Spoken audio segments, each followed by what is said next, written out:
வாழையடி வாழ்க. மகாகுருநாதர்கள் அகத்தியர் மற்றும் போகர் பெருமானின் திருவடிகள் போற்றி. இன்னைக்கு நாம பார்க்க இருக்கக்கூடிய ஒரு கீரைகளுக்கெல்லாம் அரசன் என்று அழைக்கப்படக்கூடியதும் பிரம்ம விருட்சம் என்று அழைக்கப்படக்கூடியதுமான ஒரு அற்புதமான கீரையை தான் பார்க்க இருக்கிறோம். வேற எதுவும் இல்லை, நமது முருங்கை கீரை தான். ஏன் இதை கீரைகளுக்கெல்லாம் அரசன் சொல்றாங்க, பிரம்ம விருட்சம் அப்படின்னு சொல்றாங்க அப்படின்னு பாத்தீங்கன்னா, இதுக்கு புராணத்துல ஒரு சிறு தகவல் கொடுக்கப்பட்டிருக்கு.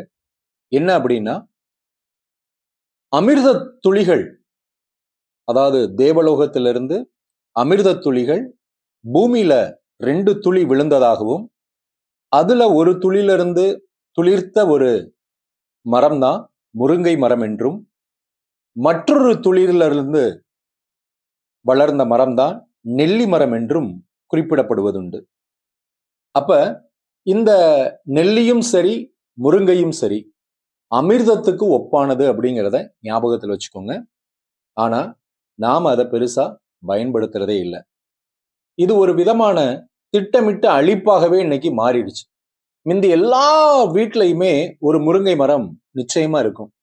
ஆனா அதுல வரக்கூடிய கம்பளி புழுவை மட்டுமே காரணமா காமிச்சு எல்லா முருங்கை மரங்களும் அழிக்கப்பட்டு விட்டன. இதுல ஒரு கார்ப்பரேட் விஷயம் இருக்கு, அதை கூட நீங்க தெரிஞ்சுக்கோங்க. அமெரிக்காவை, நியூயார்க்கை தலைமையிடமாக கொண்டு செயல்படக்கூடிய ஒரு நிறுவனம் இந்தியா மற்றும் பங்களாதேஷ்ல அவங்களுடைய கிளைகளை துவங்கியிருக்காங்க. என்ன அப்படின்னு பாத்தீங்கன்னா, இதே முருங்கையை மட்டும்தான் வச்சு அவங்களுடைய வியாபாரம். மொரிங்கோ அப்படிங்கிற பெயர்ல ஆயிரக்கணக்கான கோடி ரூபாய்கள் இது மூலமா நம்ம மக்கள்கிட்ட வருமானம் பார்த்துருக்குறாங்க, விற்பனை பண்ணியிருக்கிறாங்க. இதை முருங்கை இலைய காய வச்சு பொடி பண்ணி அதை கேப்சூலாகவும் டேப்லெட்டாகவும் அதே மாதிரி சப்ளிமெண்ட்ரியாகவும் நமக்கே திரும்ப கொடுத்து நம்ம எப்பேற்பட்ட நிலையில இருக்கிறோங்கிறத பார்த்துக்கோங்க. அதாவது ஒரு மரத்துல அனைத்து பாகங்களுமே பயன்படக்கூடிய அற்புதமான ஒரு மரம் தான் முருங்கை மரம். அதனுடைய வேர், பட்டை, காம்பு, இலை, பூ, காய், இப்படி எல்லாமே மருத்துவ குணம் வாய்ந்தது. குறிப்பா முருங்கையுடைய ஈர்க்கு இருக்கு இல்லையா, அந்த ஈர்க்க ஒரு 2 கைப்பிடி, அதாவது இலையெல்லாம் உருவி எடுத்துட்டு வெறும் ஈர்க்கு இருக்கும் இல்லையா, அந்த ஈர்க்க மட்டும் ஒரு 2 கைப்பிடி ஒரு பாத்திரத்துல போட்டு அந்த ஈர்க்கெல்லாம் முங்குற அளவுக்கு அதுல நீர் விட்டு நல்லா அதை ஒரு இளம் சூட்டிலேயே நல்லா வற்ற வைத்து ஒரு 3/4 டம்ளர் அளவு வத்துனதுக்கு அப்புறம் அதை குடிச்சா மாதவிடாய் போக்கு இல்லாமல் பாதிக்கப்படக்கூடிய பெண்களுக்கு உடனடியாக மாதவிடாய் ஏற்படும். இந்த முருங்கை கீரை கசப்பு மற்றும் துவர்ப்பு சுவை வாய்ந்தது. இந்த முருங்கை குளிர்ச்சி தன்மை வாய்ந்தது. இதுல அநேக விதமான சத்துக்கள் இருக்கு.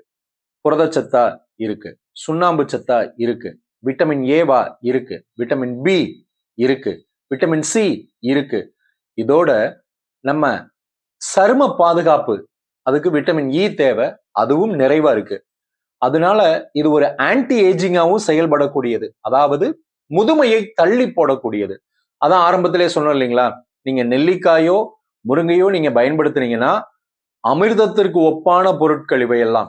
அது நம்மை முதுமை வராமல் பாதுகாக்கக்கூடிய ஒரு அம்சமாகும். அதனால நீங்க முருங்கை என்ன பண்ணலாம், தினந்தோறுமே எடுத்துக்கலாம்.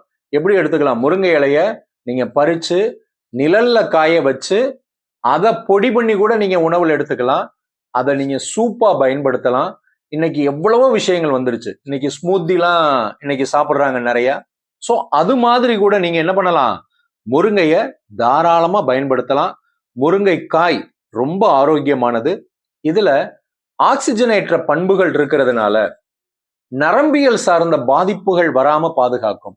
அப்ப நரம்பியல் சார்ந்த பாதிப்புகள் வராது அப்படின்னா மூளை பலம், அறிவாற்றல், செயல்பாடு, இவை அனைத்திற்கும் ஒரு அற்புதமான அருமருந்தா முருங்கைக்கீரை பயனுள்ளதா இருக்கும். இதுல அதிகப்படியா பீட்டோ கரோட்டின், ஆன்டி ஆக்சிடென்ட் இருக்கிறதுனால என்ன ரொம்ப முக்கியமான ஒரு விஷயம்னா, இளமையா இருக்க முடியும், புற்றுநோய் பாதிப்பு நிச்சயமா வராது. அது போக உடல்ல வீக்கம் வருது இல்லையா, அந்த வீக்கத்தை குணப்படுத்துறதுக்கு ரொம்ப அற்புதமான ஒரு அருமருந்து முருங்கைக்கீரை மற்றும் முருங்கைக்காய். இதுல நார்ச்சத்து இருக்கிறதுனால குடல் சார்ந்த பாதிப்புகள் ஏற்படாமல் பாதுகாக்கும். ஏன் அப்படின்னா நமக்கு மலச்சிக்கல் ஏற்படாது. கழிவுகளை வெளியேற்றக்கூடிய பண்பு நார்ச்சத்துல ரொம்ப அதிகமா இருக்கு. எனவே முருங்கை கீரை மற்றும் காய், அதனுடைய பட்டை, வேர், ஈர்க்கு என அனைத்தையும் பயன்படுத்தி நீங்களும் உங்கள் அன்பு உறவுகளும் ஆரோக்கியமாக வாழையடி வாழையாக வாழ மனமாற வாழ்த்துகின்றோம். நன்றி, வணக்கம்.